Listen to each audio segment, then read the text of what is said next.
We'll begin our press conference with Ethan Quinn. Ethan, congratulations on the win today. How are you feeling coming off the court? Tired.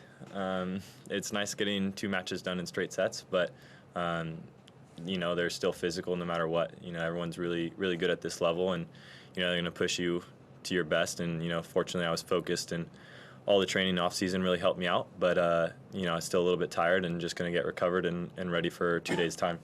We'll go to questions in the room. If you'd like to go first. Well played. I'm just curious then, what have you found is the difference between playing best of 5 and best of 3, and how you've kind of managed that? I think my first 5-set match that I played, I was really neurotic about how to get ready for it. I remember calling my coach and being like, do I set an alarm, every half hour in the middle of the night to hydrate? So I wasn't really prepared for it, but now I feel like I've gotten a lot more comfortable with, I know that my training has got me ready. I know how to hydrate the day before. I know how to kind of stay off my feet the day before. So now kind of going into 5 sets, it's all about being physical early. If you're able to kind of set the tone early, sometimes you can kind of see guys tap out a little bit. 2 out of 3 sets, you're never going to see that really. Everyone's very physical, like I was saying just a minute ago. So they're ready for those 2 out of 3 set matches. They won't get beat physically. So I think that's the main difference, is just the physicality between a 2 out of 3 versus a 3 out of 5. What was it like returning that serve? It was tricky. He hits a lot of his spots really well. He's able to hit up to 220. He's able to kind of misdirect you with his toss as well. So I was, kind of at the start of the match, I couldn't really see a pattern. I couldn't really see, where he was serving. The wind certainly didn't help at all with his second serve return. I was really uncomfortable with that. I was kind of playing around with, my depths, where if I was standing back or I was standing in. I couldn't really figure it out. Eventually, I kind of got a little bit more comfortable with it. I started seeing a little bit more kind of how he was going about it. And once I was able to do that, I was kind of able to capitalize and not miss too many second serve returns, but also be on offense. We'll go at the back. You've won a few times at slams already. I made it 3rd round before, so I'm just curious how much of this is still wow, I can't believe it pinched me. I'm in the 3rd round of the Australian Open and my first time in the main draw here, and how much is yeah, this is sort of business as usual and what I should expect for myself on some level. Yeah, I was just saying to my agent when I was walking over here, it's like this first time I've gotten a room, and then I was like, oh wait, actually at French I got another room for interviews as well. So I think each slam you get to experience something different. First time making 3rd round here, first time winning a slam match here. So I think it's a little bit different than the French, and I haven't yet won a Grand Slam match at U.S. Open, which I'm looking forward to eventually doing in my career. But I'm still trying to make sure that that awe moment doesn't leave every time you make a deep run. I think that's something that I'm going to try and keep throughout my career. I was sitting next to Ben, when I finished my match, and I'm sure his phone probably doesn't blow up as much anymore after he wins a slam match. But for me, I'm having hundreds of messages, and so it's now having to figure out how to balance that type of stuff after a match. Just one more bigger room for you to. yeah, exactly. How do you kind of do stuff?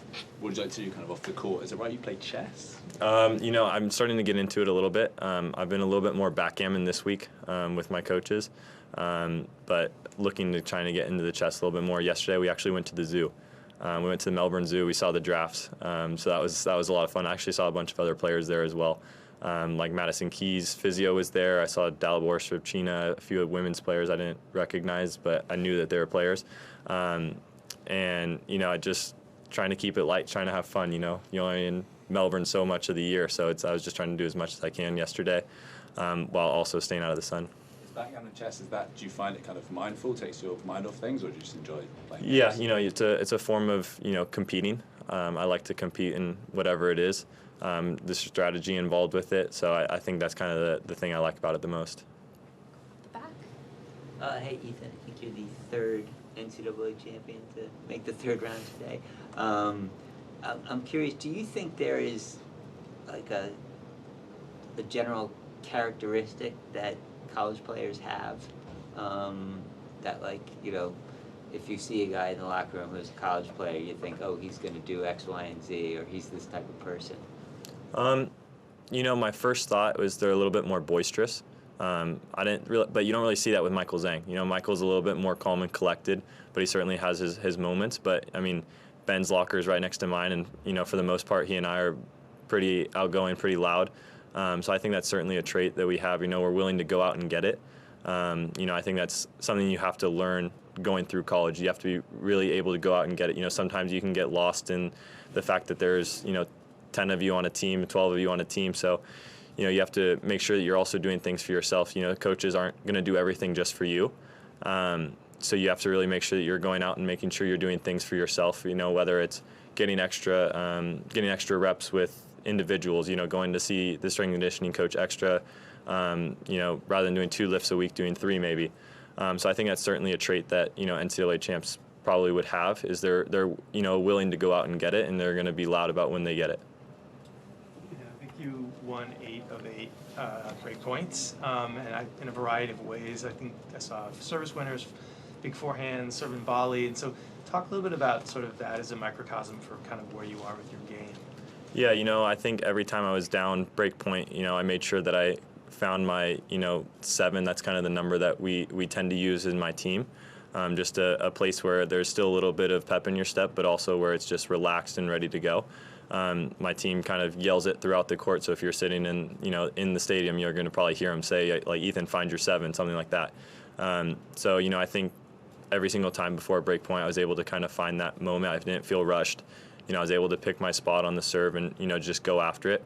I don't know if it was 8 for 8 on first serves made as well, but I know a lot of them I did make first serves in, which when I'm making first serves in, I'm able to kind of be on my front foot, and that's where I'm most comfortable.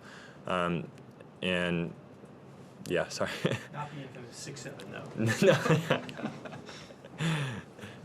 You played main draw in all the other slams, so the Australian Open was the final piece of the slam puzzle for you. I was just wondering your thoughts on the event and the tournament itself in comparison to some of the others. Yeah, last year in qualies, I had played 2 matches in qualies, and the environment's completely different. Last year in qualies, there wasn't quite as many people. I'd played on court 14, so there wasn't as much foot traffic.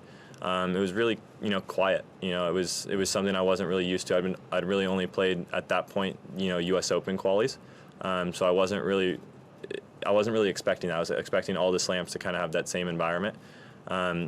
As I've now gotten into main draw here, I've realized, how rowdy it is, how, electric it is, especially now playing on a stadium court. There was a lot of Polish fans out there, which kind of reminded me as if I was in college. There's a lot of people yelling, chanting, whatever. Some people, you missed a first serve, and they're chanting that you missed a first serve. And so it really reminded me of college, and, it kind of brought me back to this, like, whoa, like I'm here now moment. And I think that was really, really special. You love that? No matter which... I love it. It doesn't matter. Yeah, it doesn't matter where I'm at, if they're cheering against me, for me, everything. I just, love being in that atmosphere. Go up the back. You kind of answered it, but I was just wanting to ask about the attendance records at the Australian Open and breaking records basically every day, and I was just wondering if that's a density that you can feel just even being around the grounds, if not during your matches. Yeah, I walked around the grounds a little bit outside of my matches. I went to the Polo store, went to a few other stores, and, you're having to wait in long lines, and it's pretty cool. When you walk out, you don't get to breathe. You're kind of looking around, there's people bumping into you. I think that's a really good feeling.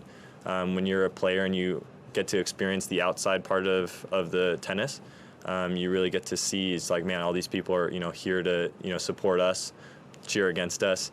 It's really nice to have, because there's such a love for tennis right now. I feel like you see it every single year at the U.S. Open. You see it basically every slam.